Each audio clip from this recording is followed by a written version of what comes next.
things I truly cherish about Live Oak congregation is that we embrace our truth, that we all have varying experience in life, and also in our spiritual journeys.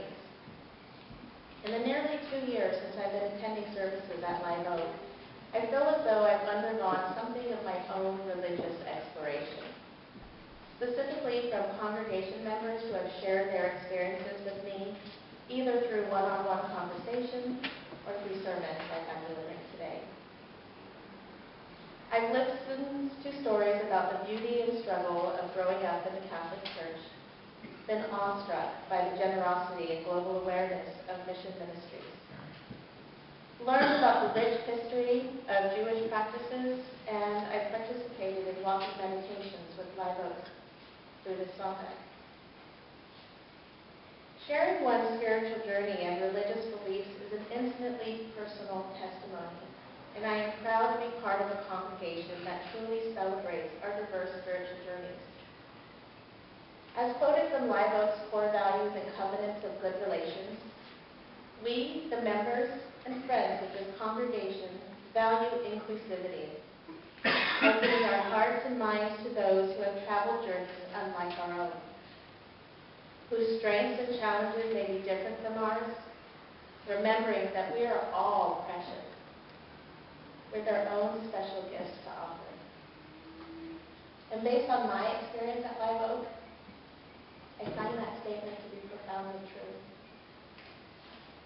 Interestingly, with our diversity, it can be sometimes cumbersome when speaking of this thing, this feeling or relationship we have with that great mystery that unites us.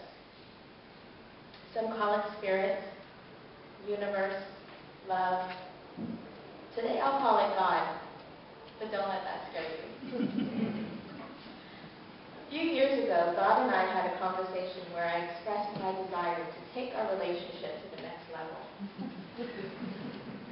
While I don't exactly remember that conversation, I must have somehow subconsciously requested my life to be completely uprooted, shaken at its very core, slowly reassembled into something slightly familiar, yet completely transformed. It was through this process where I developed a truer, deeper, much more meaningful relationship with what I call God. I'm going to share with you a fruitful, yet at times difficult journey that took me to the exotic island of Sri Lanka, brought me closer to the greatness I call God, swallowed me into the belly of loneliness and despair, and finally landed me softly into the loving arms of the Live Oak congregation. As a child, my mom moved me and my brother to a different city almost every year. In a time before email and Facebook, it was virtually impossible to maintain lasting relationships with faraway friends. Having an incredible imagination, I crafted a playful kinship with God. And boy, did we get into some mischief together. I called him David Knight. And in my mind, he jumped from rooftop to rooftop, which is why no one ever saw him. When I was with David, I felt confident and strong. Not a common descriptor for the perpetual new girl in school. One time when I was feeling particularly shy and lonely, not having made friends yet in my new school, David came along with me and encouraged me to play tetherball. With him by my side cheering me on, I became the ultimate tetherball champion of the day. You see, as a little girl, God was my best friend. Entering my teen years without a dad and devoid of adequate male role models, I personified God into something of a benevolent father.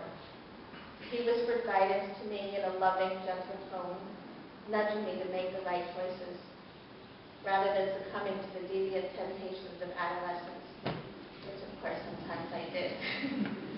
And when deviance reared its head, leaving me in need of gentleness, it was the lap of my Father God that I would fall into for comfort and a soothing caress of love. As I matured into adulthood, so did our relationship. Over time, God became the perfect blend of benevolent father, a best friend, and my soulmate.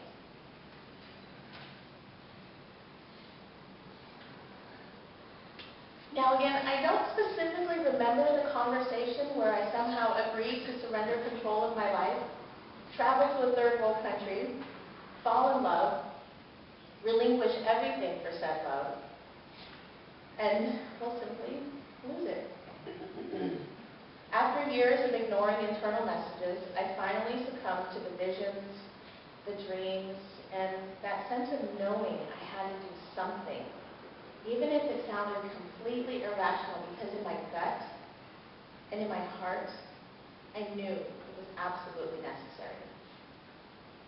And so I journeyed to the tiny island country of Sri Lanka without a clear reason why, merely trusting the purpose would reveal itself when I was ready.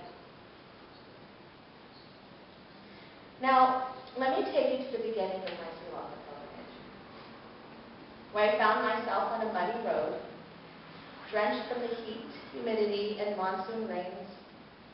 The torrential downpour caused the dirt road to transform into a small, murky stream, unable to be driven through any further. The tuk-tuk driver instructed me to walk a few miles until I reached the small forest village, where assumingly one of the visitors, the residents, would guide me to the Buddhist hermitage, a silent monastery secluded from the external world. Being in a remote area of the country, most unlikely for a foreigner to be lost, when I finally reached the village, although I was unsure, the villagers knew what I was in search of. I was pointed to the direction of a small cottage, carved into the stone mountainside, where I was greeted with the warm smile and loving eyes of senior monk, Venerable Bhante Kaseki. "Ah, yes. Come on home," he said. "We've been waiting for you." During my stay at the hermitage, I developed a deep and caring relationship with the monks, nuns, and newly ordained bhikkhus, the little monks. They taught me the Dharma and Theravada Vipassana meditation while I taught them English and geography. It was an honor to be invited to participate in pilgrimages and holy ceremonies with the villagers, but my most cherished moments were found in solitude, sitting in silence with my eyes closed and mind free of thought.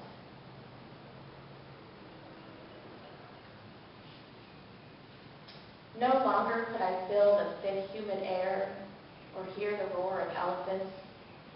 The irritation of persistent mosquitoes dissolved as thoughts and memories did. As I sat under the monsoon clouds, I welcomed the rain upon me as if to be baptized, cleansed of the false images and misinformation that I had carried throughout my life. I became absorbed in a mystical space of meditation where the I, or ego, no longer existed. Time no longer lived, and the outer mind dissolved, releasing my inner mind into the expanse of infinity, where the overwhelming sense of interconnectedness and love prevailed, and God was in every breath. Thoughts of life in the U.S. gave way to contemplation of Buddhist philosophy, navigating village life, and counting the minutes until my next meditative ecstasy. I was no longer Lizzie. I was called Sumana, a name given to me which in ancient Pali language means good and happy heart, good and happy life. And during my stay at the hermitage, that was precisely who I was, Sumana, good and happy. It was within this sacred container of love, solitude, and freedom where I developed my deepest connection to God. And I was wholeheartedly willing to devote my life to serving Him, in whatever manner that may be. At the time, I thought serving God meant leaving my American life and staying in Sri Lanka to continue teaching and learning from the Buddhist monks and nuns. With their limited experience outside of the hermitage, they believed I was their gift to help them better communicate the Dharma to the world, to the outside world in various cultures. it seemed clear to me that this was the reason I was brought here. However, life's responsibilities beckoned my return to Santa Barbara. I had a partner, a job, and friends, all anxiously waiting for my return. And I felt I had to appropriately resolve these responsibilities before dedicating myself to the hermitage. My beloved Bante accompanied me to the airport, blessed my plane for safe travels, and as the doors of the craft closed tightly, I felt my heart break into a million tiny pieces. A tsunami of emotions swelled within me as I realized I was making a horrible mistake by choosing to leave heaven for what was beginning to feel like something resembling hell.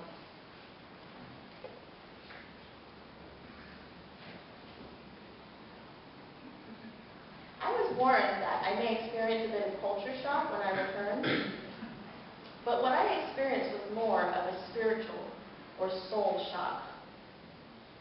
I quickly realized the veil I was living under. I was unhappy in my relationships and felt suffocated by the things that surrounded me. Within a few days, I moved out of my partner's home, eventually ending our relationship, and in the process, relinquished ownership of almost all of my material possessions. I visited the hermitage in my dreams and longed for the island life while awake. I let friends drift away and soon began to feel like a foreigner in my own life. And while I was releasing myself from attachments to things and people, I was somehow losing God in the process. I didn't understand why this was happening. I had fallen in love with God, my lifelong friend, Father, and yet my heart was feeling void of His very presence. What was happening? I didn't know what to do, and it seemed the more I questioned, the more I felt as if I somehow left God on that tiny little island on the other side of the world. And when I needed Him the most, He was becoming invisible to me. My heart was broken, and I was drowning in sadness and loneliness. What felt like an eternity of living in this darkness, I reminisced of my childhood friend and began playing again, juggling in the park, solo adventure camping trips. I had fun again. I also enjoyed date nights with myself, candles, journaling, frozen yogurt. And I found that comforting paternal wrap by reclaiming my mindfulness and meditative practice. Once again, I discovered a familiar God through calming solitude. But something had changed. Martin Luther King's famed 1968 final speech, "I've been to the mountaintop," is one of the more remarkable human instances of faith, love, and belief in the face of diversity and adversity. King states, "But I know, somehow, that only when it is dark enough can you see the stars." It was within my darkness, within my nightmare of experience, where I found the stars shining where they had been all along, shining brightly within me. I needed to experience the loss of God as maturation from the external to the internal. St. Teresa of Avila describes this process as consolidation and desolation. Consolidation being the times when one feels the sweet presence of God, whereas desolation is the darkness or the absence of God. Enduring this process allowed me to experience the freedom of an external life. And by freedom, I mean the liberation from the obsession, the passionate and sometimes neurotic elements that kept me entangled within my own self-created chasm. And by doing so, I gained my independence by refining and refinding God through this process of spiritual composting, the weeding and clearing out of beliefs, along with meditation, prayer, and self-care. St. Teresa reassures the consolidation and desolation process is essential to our spiritual journey in what she calls a growing up period. I call call it a growing in period. No longer is God my beloved Father, best friend, nor soulmate. God is me, within me, and of me. I experience the divine as warmth and comfort I feel when I'm afraid or alone. I feel the Spirit embrace me as I tell myself I am loved and a blessing, just as I am. Where does that mystery rest within you? I recognize the love in you through a shared gaze, a helpful hand, and a cheerful laugh. And in those moments of uncertainty, it is that magnificent spirit inside of you that reassures and comforts me. Finding that gift within me and you has given me permission to be a much kinder, gentler, and compassionate person to you, and especially to me. Emerging from this spiritual transformation, I was ready to leave the safety of my seclusion and yearn to be part of a community of spiritually minded individuals who shared in the spiritual process and learned from each other. I wanted to be an active participant in the learning and sharing process. I remembered attending a memorial service a few years back, and even then was struck by the uniqueness of Live Oak. I took a risk and showed up. What I found in Live Oak was a loving, supportive congregation that celebrates the divine, the love, and the friendship in each of us through shared ministry and fellowship. At Live Oak, I experienced the divine can be seen wearing a tutu and mouse ears.